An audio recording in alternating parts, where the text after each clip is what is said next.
Hi friends, நேற்று வீடியோவில் என்னென்ன மருந்து கொடுக்கலாம் அப்படின்றத நான் சொல்லியிருந்தேன்.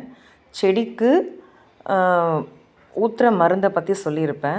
இன்றைக்கி வந்துட்டு நாம் மேலே பூச்சிக்கான மருந்து, நம்ம செடிக்கு அதில் எந்த பூச்சியும் வராமல் இருக்கணும் அப்படின்றதுக்காக என்னென்ன ஸ்ப்ரே பண்ணணும், என்னென்ன மருந்து நம்ம ஸ்ப்ரே பண்ணணும்னு சொல்கிறாங்க.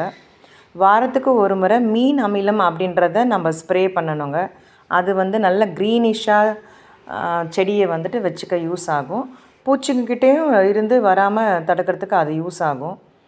வாரத்துக்கு ஒரு முறை, அதாவது அது வந்துட்டு ஒரு டியூஸ்டேயில் நீங்கள் செவ்வாய்க்கிழமை அதை செஞ்சிங்கன்னா 2-3 நாள் கேப் விட்டுட்டு ஒரு சண்டே மாதிரி ஒரு இல்லைன்னா கெம்முன்ற ஒரு மருந்து, அப்புறம் இந்த நீம் ஆயில், அந்த மாதிரி ஒரு ஆயில், அதையும் யூஸ் பண்ணலாங்க.